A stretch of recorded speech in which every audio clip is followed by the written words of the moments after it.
Welcome to Topics. And today's subject is please consider voting no on the debt exclusion override. First, a disclaimer. The content presented here is my own and reflects my personal views and opinions.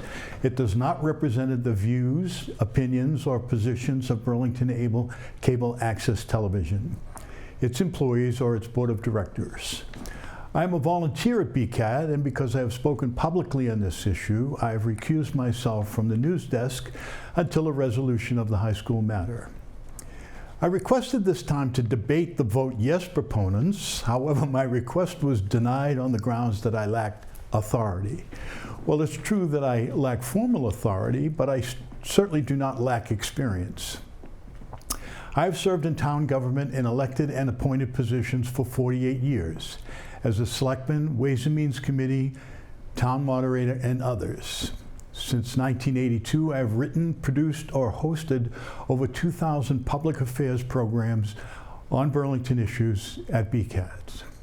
You would think the Vote Yes group would welcome the opportunity to refute my arguments against this historically bad proposal. Apparently, at this point, the No group is formally put together, so hopefully the Yes group would deign to think they have authority and debate them. In any event, I urge you to vote no on the proposed debt exclusion override. This project would be funded entirely by Burlington taxpayers and would dramatically increase the town's debt burden to unsustainable levels. The financial impact is Burlington's current bonded debt stands at approximately $83 million. If we add the costs of the Fox Hill project, the new police station, and $333 million for the proposed high school, our total debt would climb to roughly $540 million, roughly 7 times what it is now. And that's before including Burlington's $20 to $30 million share of the upcoming Shawsheen Technical School project, of which we have between 14 and 18% responsibility.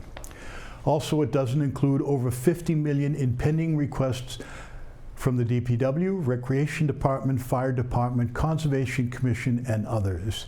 You can check the 42-page 5-year capital spending plan on the town's website to get more detailed information on what we need to spend in the future. Additionally, we have over $100 million in unfunded pension and OPEB costs, which is other employee health care benefits.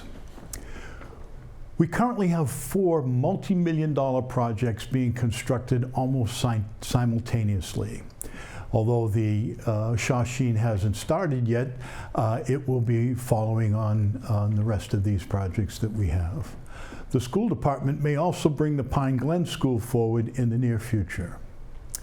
The annual principal and interest payments on this debt would exceed $36 million per year, an estimate for the next 20 years.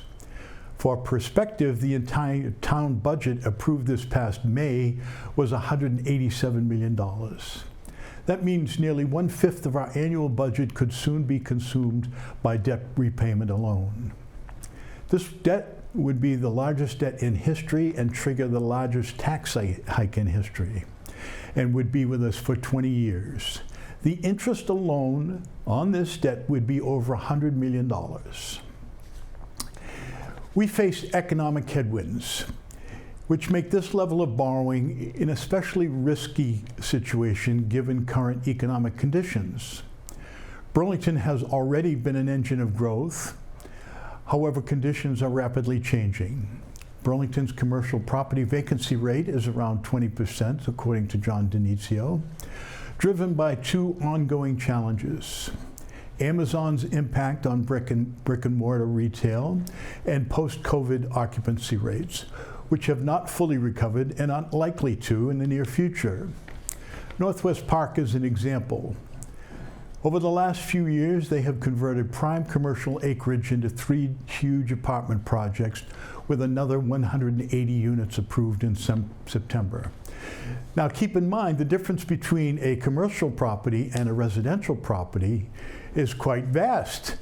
Our Our tax rate is about $8 a thousand. Their tax rate is $16 a thousand. So you can see that by converting these commercial properties to residential, we lose substantial tax income.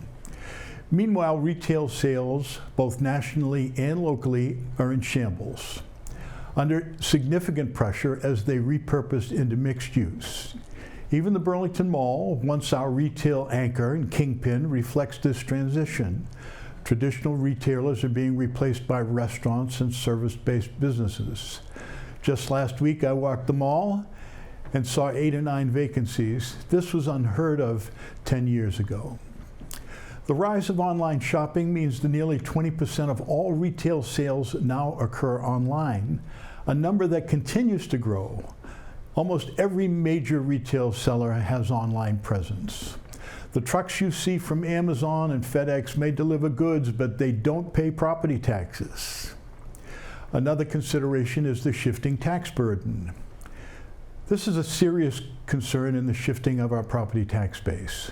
Residential property values are rising while commercial valuations are declining.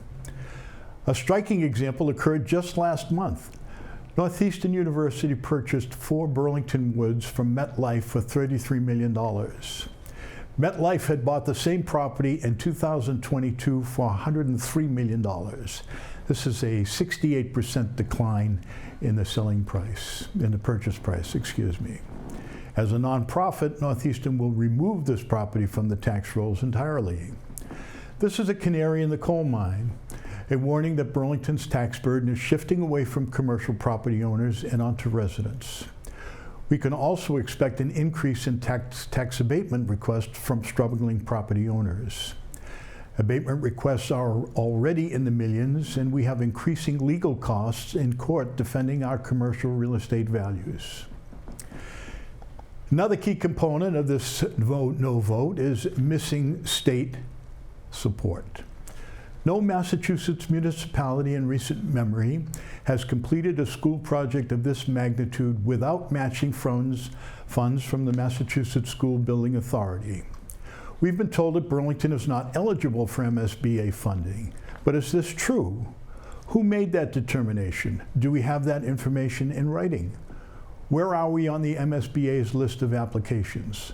What efforts have our state representatives and senator made to advocate for our funding? Let's remember the former Representative Charlie Murphy successfully obtained MSBA funding for both the Marshall Simons and Memorial School projects.